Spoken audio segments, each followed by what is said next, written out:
We all are surrounded by trees. If I'm going to ask you what is tree, you're going to say tree has roots, it has branches, it has leaves, sometimes it has fruits. But I'm going to ask you a very basic question. From where exactly tree get its mass from? Easy but a tricky question.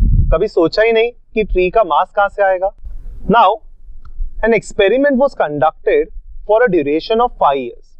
In that experiment, what they did was they took a pot and they measured the amount of soil which is poured inside the pot and they planted a plant.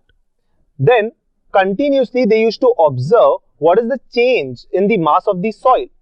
At the end of 5 years, the plant grew and there was no or very slight change in the mass of the soil. So from that experiment, it was concluded that tree doesn't gain its mass from the soil. Now, if it doesn't gain its mass from the soil, so from where exactly it is getting its mass? सोचने वाली बात है. Now, many of the people will say that it gets its mass from the sunlight. I won't say directly it is getting its mass from the sunlight, but somewhere I think 0.5 or 1% role is played by sunlight. But I'm not saying कि completely tree is getting its mass from the sunlight. Of course, sunlight plays a role, but from where exactly it is getting its mass? It is the basic answer is, or the simple answer is, we all know that tree breathes in carbon dioxide and it exhales oxygen.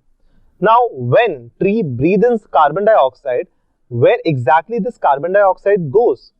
Tree traps that carbon inside it, and the entire mass of the tree is because of the trapping of the carbon. So, this was the basic concept that tree gets entire mass from the atmosphere, that is from the carbon dioxide, by simply trapping carbon.